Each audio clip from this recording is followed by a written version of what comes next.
우리 한국 분들을 잘 적응이 빨리더라고. MR로 하면은 네. 참 2년 전까지면 몰랐을 거예요. 아, 요즘에는 모르죠. 잘 알아요. 이제 네.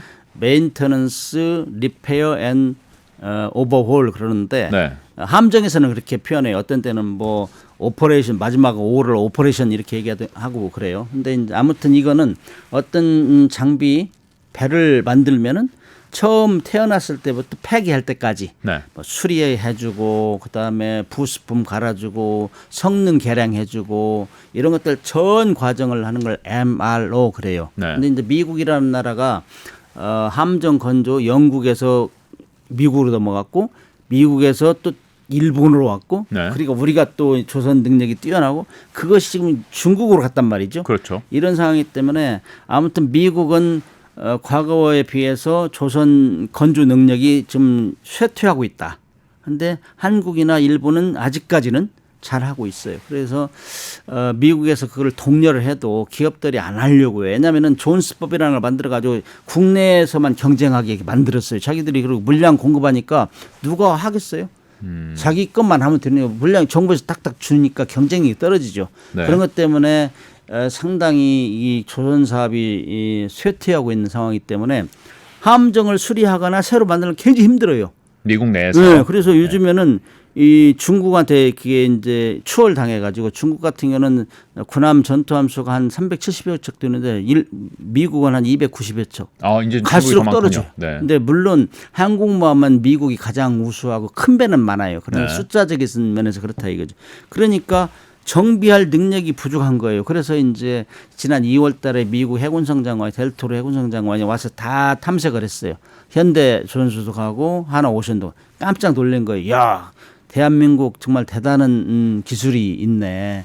그래 굉장히 우리가 몰랐던 그리고 가격이 더 싸고. 네. 미국도 마찬가지 호주 이상으로 비싸요. 건조하는데. 그러겠죠. 네. 조선소가 적고 기본 물가가 그다음에 적고 인건비가 비싸니까요. 인력 양성하는데 힘들었고 그렇기 때문에 와서 보고 깜짝 놀랐어요. 그래가지고 우리 현대 조선소하고 그 하나오션에서 거기 정비하려면 자격증이 있어요. MSRA라는 게 있어.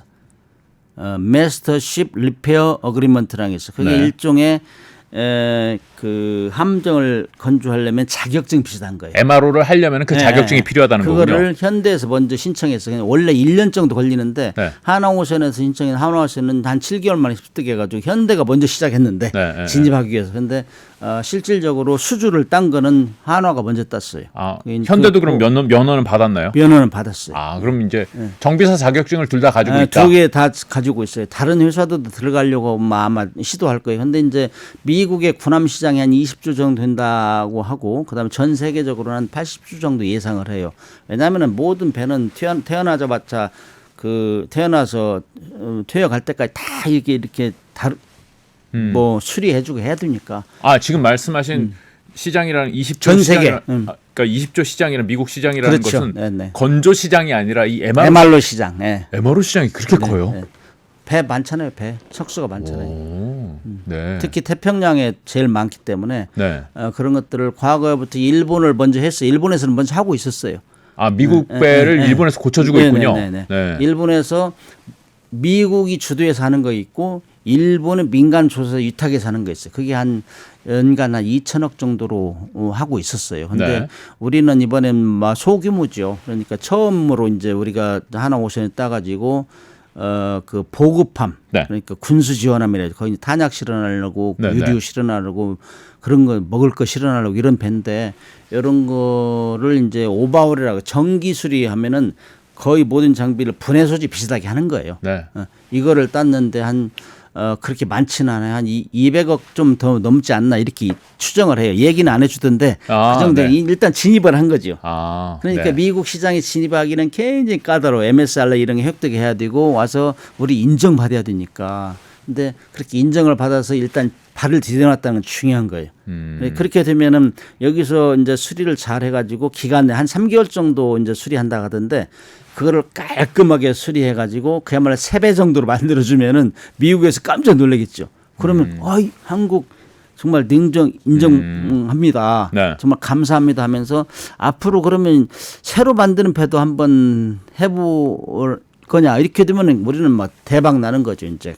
아, 그렇군요. 미국 거를 이제 건조한다는 거예요. 아, 이 왜냐면, 시장이 크기 때문에. 그렇죠. 네. 그걸 목표로 지금 추진하고 있어요. 아, 지금 이 조선소의 이 방위산업 관련해서는 먹을거리가 지금 전 세계에 엄청 많이 널려 있고 지금 시장이 열리고 있는 상황이네요. 그래서 이제 원래 이제 전쟁이 일어나면은 육지 세력이 전쟁을 하고 네. 결국에는 이기는 데는 그 해양력이 월등한 나라가 이기게 돼 있어요. 역사적으로 보면은. 왜냐하면은 그렇죠. 결국에는 전쟁 물동량을 실어 날려야 되잖아요. 이번에도 뭐 이스라엘 전쟁이 있지만 그 육지에서 전쟁이 일어나고 우크라이나 러시아 전쟁 육지에서 했잖아. 네. 그러나 그렇게 하면 항상 미국이 항공모함이 제일 맨번하잖아요. 그렇죠. 소련도 러시아도 뭐 그 흑해를 통해서 계속 군지 수준을 해야 되고 이런 것 때문에 함정 소유가 많아지고 특히 이제 미국하고 중국하고 이 태평양 전쟁, 태평양 패권 전쟁이 심화되고 있잖아요. 네. 특히 대만 문제라든지 뭐 남사곤도 문제라든지 이런 것 때문에 해양 영토 확장을 위해서 지금 우리가 미래 전쟁이 지금 예상된단 말이죠.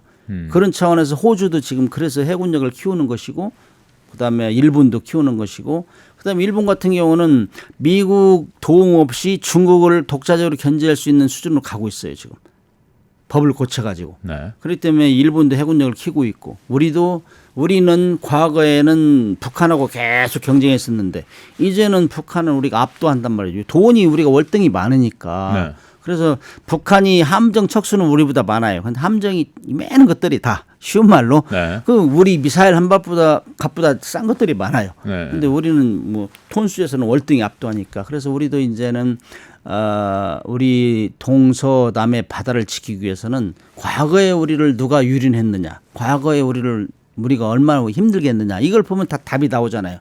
그러면 이제 우리 해군력 건설도 패러다임을 중국이나 일본을 견제할 수준으로 가야 돼요. 호주가 지금 막 해군력 현대화하는 것 같지. 지금 우리한테는 숙제가 두 가지가 있네요. 지금 전 세계에서 열리고 있는 방산에서 계속해서 좋은 성과를 내는 것이 또 하나의 숙제고 그것보다 어쩌면 더 중요한 일은 사실 우리의 국방력, 특히 그렇죠. 해군력을 좀 강화해서 주변 국가로부터의 위협이나 압박 같은 거를 좀 차단해내는 것이 굉장히 중요하겠다. 해양 영토를 확보하는 게 제일 중요하죠. 우리는 가지고 있는 우리 바다를 지키는 게 엄청 중요하다. 네.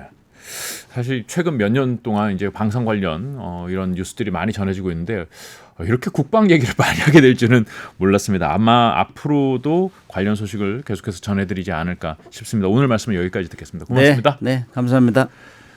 네, 경제자유살롱 오늘 여기서 마무리하겠습니다. 저희 채널 구독, 좋아요, 알람 설정 다시 한번 확인 부탁드립니다. 고맙습니다.